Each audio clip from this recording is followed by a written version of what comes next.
이번 시간에는 2차시입니다. 식물을 기르면서 한사리를 알아보려면 어떻게 해야 할까에 대해서 알아보겠습니다. 식물의 한사리, 식물이 씨에서부터 떡잎이 나오거나 이렇게 본잎이 나오고 자라가면서 다시 또 꽃이 피고 열매를 맺고 다시 씨가 만드는 식물의 한사리를 관찰하기에 좋은 식물은 무엇인지 알아볼 거예요.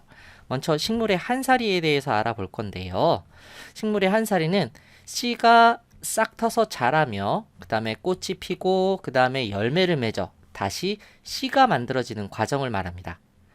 다시 표현하면 씨가 싹 터서 자라고 그 다음에 꽃이 피고 열매를 맺고 그 다음에 다시 씨가 만들어지는 과정, 그래서 다시 계속 자손을 유지시키는 그런 과정을 식물의 한사리라고 합니다. 식물의 한사리를 관찰하기에 좋은 식물은 어떤 게 있냐 하면은 강낭콩이나 봉숭아나 나팔꽃, 그리고 고추, 토마토, 옥수수, 벼, 해바라기 등이 있습니다. 이런 식물의 한사리를 관찰하기에 좋은 식물의 특징에는 어떤 게 있냐면, 그냥 읽기 전에 생각을 해보세요. 식물의 한사리를 관찰해야 돼. 그러려면 씨가 싹 터서 자란 다음에 꽃이 되고 그 다음에 열매를 맺고 그 다음에 다시 씨가 만들어지는 과정을 거쳐야 되는데, 이 기간이 길면 어때? 짧아야겠지. 길면 예를 들어 100년이 걸려. 그러면 죽을 때까지 식물의 한사리를 다 관찰하기 어려울 거잖아. 그렇지? 그렇기 때문에 식물의 한사리 기간이 짧아야 합니다. 그리고 식물은 처음 배웠는데 잎, 줄기, 꽃, 열매로 대부분 구성되어 있다 그랬죠? 그렇기 때문에 이런 것들이 다 있으면서 그 구분이 명확해야 합니다. 그리고 크기가 적당해야 돼요. 그리고 쉽게 구할 수 있어야 돼요. 예를 들어 식물의 한사리를 관찰하려고 식물을 키우는데 선생님이 키가 이만큼인데 이 식물은 1년 동안 이렇게 자라. 그러면 집에서 키운다면, 학교에서, 교실에서 키운다면 천장을 뚫고 자라겠지.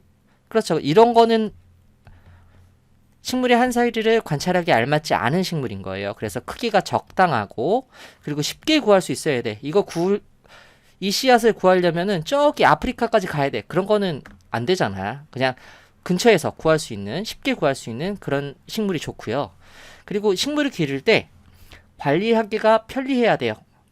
매일 옆에 붙어서 1시간에 한 번씩 계속 확인해야 되는 그런 거는 기르기가 너무 힘들겠죠. 자, 이거 외우는 거 아니에요. 그냥 생각해 보면은 당연한 거야. 그래서 식물의 한사리를 관찰하기 좋은 식물의 특징은 한사리 기간이 짧고요. 그 다음에 잎, 줄기, 꽃, 열매의 구분이 명확하고요. 그 다음에 크기가 적당하고 쉽게 구할 수 있고 그 다음에 관리하기가 편리해야 합니다. 자, 식물의 한사리를 관찰하기 위해 식물의 씨를 화분에 심어서 관찰을 하는데요. 그 방법에 대해서 알아볼게요. 먼저 이 화분 보면 바닥에 이렇게 구멍이 있어요. 구멍.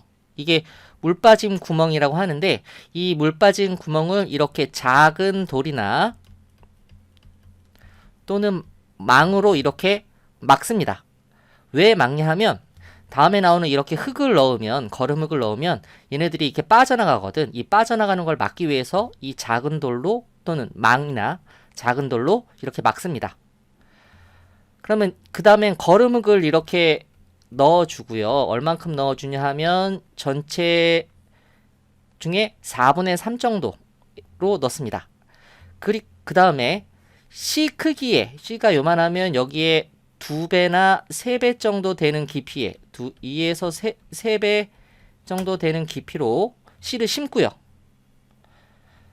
그 다음에 물뿌리개로 물을 충분히 줍니다. 얘가 물뿌리개예요. 물을 충분히 주고요. 그 다음에 팻말을 꽂아 햇빛이 비치는 곳에 둡니다. 어디에? 햇빛이 비치는 곳에 이렇게 둬요. 햇빛이 이렇게 비치는 곳에 둡니다. 그때 이 팻말에는 식물의 이름을 쓰고요. 그리고 심은 날짜, 언제 내가 심었는지, 그리고 심은 사람은 누구인지. 자, 선생님 강낭콩은 심었고요. 4월 15일 날 식물은 심었고요. 그 다음에 선생님 이름 티사쌤이라고 이렇게 적었어요. 최소한 이 정도는 적어야 돼. 알았죠? 자, 그럼 여기서 한 가지 기억해야 될 게 뭐냐 하면 씨 크기의 2~3배 깊이로 두세 배 깊이로 씨를 심고 흙을 덮는데 왜 두세 배일까요? 그 까닭은 이겁니다. 씨를 너무 깊게 심으면 공기가 잘 통하지 않아 씨가 쉽게 썩을 수 있습니다. 씨가 쉽게 썩을 수 있어요. 반대로 너무 얕게 심으면 흙에 있는 물이 쉽게 증발되어 씨가 말라버릴 수 있기 때문입니다. 이해되셨죠? 깊게 심으면 씨가 쉽게 썩을 수 있고 공기가 잘 통하지 않아. 너무 얕게 심으면 물이 쉽게 증발되어 씨가 말라버릴 수 있기 때문이에요. 이해되시죠? 그래서 몇 배? 두 배에서 세 배 정도로 심는다. 이렇게 기억하시면 됩니다. 실제 탐구 활동을 통해서 알아보도록 하겠습니다. 식물의 한 살이 관찰 계획 세우기. 준비물은 이렇게 쭉 있고요. 탐구 방법. 어떤 식물을 관찰할지 생각해보고 선생님은 강낭콩을 관찰할래요. 그 식물을 선택한 까닭을 이야기해봅시다. 당연히 이 식물은 여러 가지가 있겠죠. 한 살이 기간이 짧고요. 그리고 뭐 쉽게 구할 수 있고 그리고 관리하기도 쉽고 뭐 이렇게 등등 막 있을 거예요. 언제 어디에 어떻게 씨를 심으면 좋을지 생각해 봅시다. 뭐 선생님은 뭐 화분에 심을 겁니다. 화분에 또는 뭐 화단에 심을 수도 있겠죠. 뭐 오늘 심을 수도 있고 내일 심을 수도 있고 그리고 어떻게 심어요? 씨 뭐 두세 배 깊이로 위에서 배운 방법대로 심으면 되겠죠. 3번 식물을 기르면서 무엇을 어떻게 관찰할지 이야기해 봅시다. 계획한 대로 씨를 심어 관찰해 봅시다. 이렇게 계획을 짭니다. 탐구 결과 관찰자 선생님에서 뭐 티사쌤이라고 쓸 수 있겠고요. 본인 이름 쓰면 됩니다. 관찰할 식물 강낭콩. 식물을 선택한 까닭 한 살이 기간이 짧기 때문에 또는 뭐 쉽게 구할 수 있기 때문에 뭐 이렇게 할 수 있겠죠. 씨를 심은 날짜는 언제고 심을 곳은 화분이라고 써도 되고 뭐 아니면 학교 화단에다가 심을 수도 있겠죠. 학교마다 다를 거예요. 씨를 심는 방법은 몇 배? 두세 배 깊이. 두세 배 깊이로 씨를 심고 흙을 덮는다. 왜 이렇게 심어야 하는지 이유 기억하시죠? 그럼 관찰 방법은 어떻게 관찰할까? 매일 아침에 교실 창가 화분에 둔 강낭콩이 자라는 모습을 관찰 기록장에 그리거나 사진을 찍어 기록합니다. 관찰 기록장, 죄송합니다. 관찰 기록장에 그리거나 사진을 찍어 기록합니다. 언제? 매일 아침에. 어디에 뒀어? 교실 창가에 뒀지. 어떤 걸 관찰할까? 씨가 싹 트는 모습을 관찰할 수도 있겠고 잎 좀 더 자란 다음에 잎 가주기가 자라는 모습 그리고 꽃이 핀 다음에는 꽃이 피고 열매가 자라는 모습 등을 뭐 자로 재어보거나 또는 숫자를 세어보며 관찰할 수 있겠죠. 4번 더 생각해보기.